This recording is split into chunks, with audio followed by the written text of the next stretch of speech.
Україна є. О, ото я забираю собі. Забирай. Все. Слава Богу.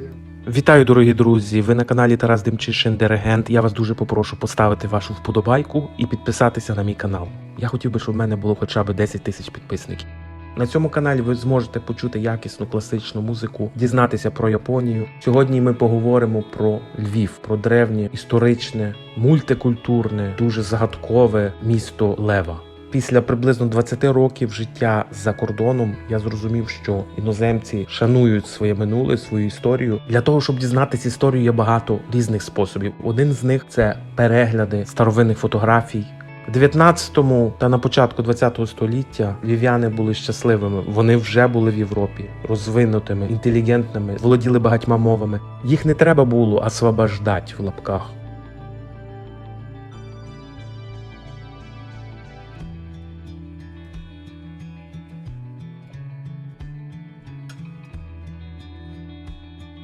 Моя мама була заслужена артистка України Леся Боровець, українська співачка. Її батько Роман Боровець походив з інтелігентної родини священників.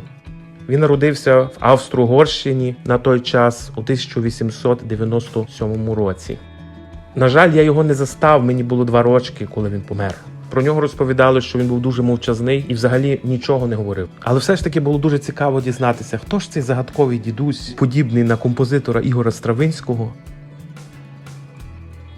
Батько був священник Іван Боровець, а мати мого діда, тобто моя прабабця, була з інтелігентної родини і, можливо, мала іноземне походження. Її було звати Людвіка Перфецька. На Львівщині було багато інтелігенції, але, на жаль, совєти, НКВДисти вивозили в Сибір всю львівську інтелігенцію, в тому числі родичів мого дідуся. Його вуйка, також з родини Перфецьких, котрий знав 7 мов, вивезли в Сибір. І з Сибіру він повернувся на інвалідній колясці. Ці люди повинні були бути елітою України, але, на жаль, совєти їх знищили і закрили рота їхнім дітям.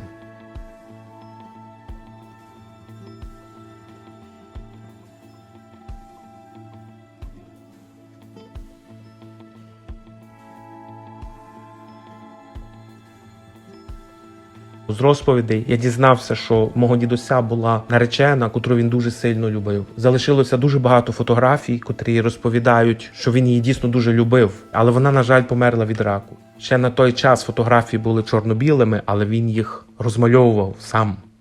І багато років після того мій дідусь женився на моїй бабусі Антоніні Монджійовській.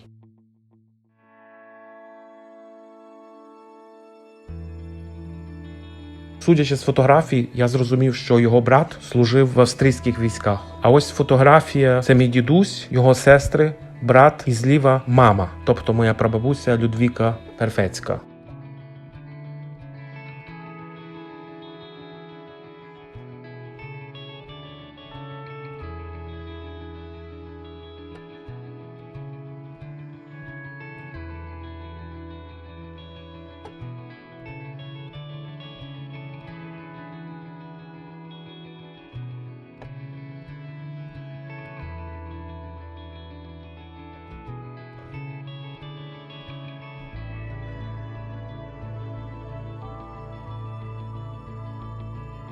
Моя бабуся Антоніна Монджійовська народилася 1907 року. Її батько Ярема Монджійовський був українським шляхтичем. Вони були патріотами, вільно розмовляли як і польською, так і українською мовою. Вона викладала українську та польську мову для молодших класів. Була очевидець тих всіх подій, які були на початку ХХ століття, але схожі на теперішні події. Вона розповідала про москалів, про НКВДистів, про німців, але за Першої світової війни, 1918 рік. Що німці приходили, подарували і чоколаду, альбом для малювання і фарби. Також бабуся розповідала про Титанік, як люди чекали кінця світу і спостерігали за кометою. Мабуть, це був 1912 чи 13 рік. Вона знала багатьох людей і була пов'язана історичними українськими постатями. Українську повстанську армію, котрі воювали між німцями, поляками і москалями. Ще вона розповідала, як НКВДист копнув її, бив її. Зате нібито вона фотографувала військовий об'єкт. Коли вони прийшли, вони почали знущатися з львів'ян, принижувати і бити їх. Вона казала, я нічого не фотографувала. Антоніна дуже погано володіла російською мовою. Москалів там ніколи не було. Львів'яни були щасливі на цій території. Я вже був, так сказати, попереджений, хто такі москалі і що від них можна чекати. З бабусі було дуже багато прихильників, кавалерів, як то вона казала. Один з них це був відомий композитор Гнатишин, котрий був композитором і хормейстером Української греко-католицької церкви у Відні. Вона всім відмовляла, до неї дуже багато пристойних кавалерів залицялося. Були такі випадки, що їй пропонували виїхати за кордон в Америку. Але вона глянула на свою родину і відмовилася. В моїй бабусі було 7 сестер і 1 брат. Її брат служив в УПА, і він, здається, виїхав в Австралію і там помер. А зараз саме цікаве. Ми зараз підходимо до будинку, де живе родина Івана Франка. Одна з сестер моєї бабусі, Софія Зося Монджійовська, була останньою доглядальницею за Іваном Франком. І є навіть фотографія, ось вона, де вона разом з Іваном Франком. Також вона допомагала УПА, була зв'язковою УПА. Свою бабусю я пам'ятаю ось такою. Дуже багато гарних, цікавих фотографій. Ось ця, наприклад, з сигаретою. Мені розповідали родичі, що цю фотографію зробив якийсь один з її кавалерів і хотів вислати Голлівуд. Можливо, тоді також люди мріяли про ентертеймент. Кумедний випадок про НКВДистів, москалів хотів би вам розповісти. Ця розповідь мені передали з уст моєї бабусі. Москалі вдерлися в покинуте помешкання багатого, чи то єврея, чи поляка, котрі вимушені були втікати, без всяких документів, без всякого дозволу. Ці варвари не знали, як треба одягатися в театр. В театр одягались переважно у фраки. Отже, вони вбрали нічні сорочки і шапочки з бомбончиками. І так пішли в оперний театр. Львів'яни, звичайно, сміялися з них. І це мені розповідала моя бабуся. На завершення цього блогу я покажу вам будинок, де я народився. Вірніше, все, що від нього лишилося. Мій дідусь, той самий Роман Борвець, він був інженером. Він працював в ратуші. Він 17 років будував цей будинок. Камінь на камінь. Можливо, в нього були помічники, не знаю. Район, де я народився, був мультикультурним.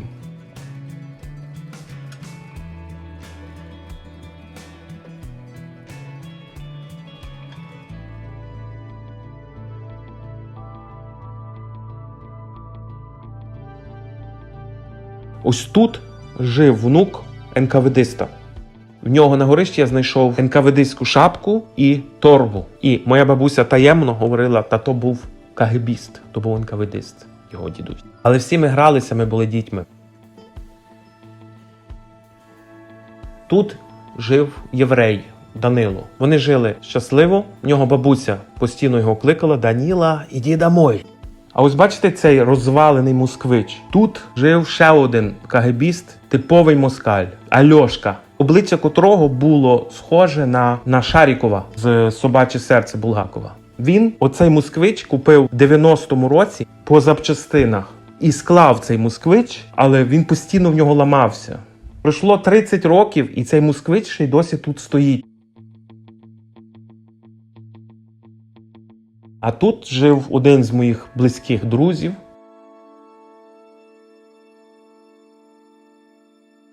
В тій хаті жив КГБіст. Це був типовий колишній КГБіст, який, може, і розстрілював людей, був причетний до злочинів проти української інтелігенції. А було це так. Після Другої світової війни всі будинки були пусті. Це був шикарний будинок з шикарними меблями, золотом, різними фігурами дуже цікавими, скульптурами дуже цікавими. Я був там раз. Це був будинок або багатих поляків, або багатих євреїв.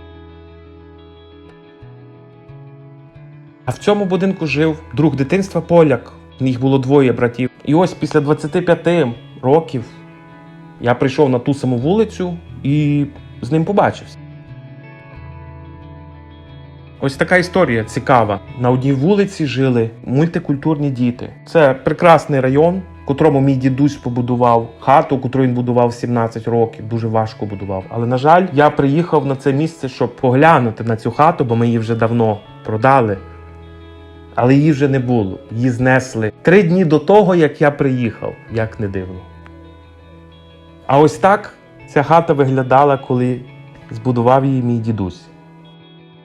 Збереглися фотки в Гуглі. Це, здається, якийсь 16-й рік. Так, вона вже в такому дуже плачевному стані була.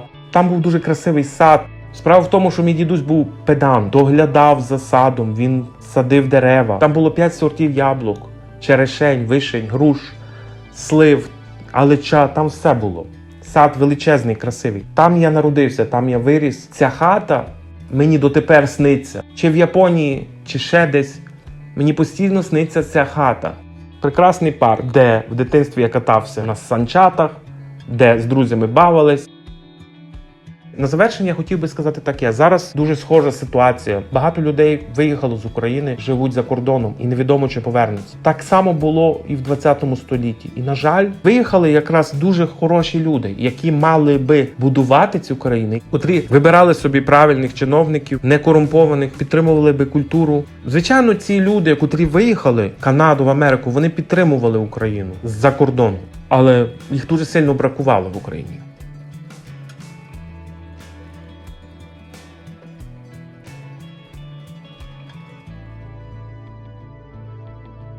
Австро-Угорщина на той час, Габсбург, це було як Євросоюз зараз. Але Росія знов не дає спокою Україні, заважає освіченому вже культурній нації, вбиває їх, нищить все, що Україна збудувала. Отже, молимося, допомагаємо одне одному. На цей раз схожа ситуація не повториться. Слава Україні, слава Ісусу Христу. Підписуйтесь на мій канал, поставте вашу вподобайку. До зустрічі!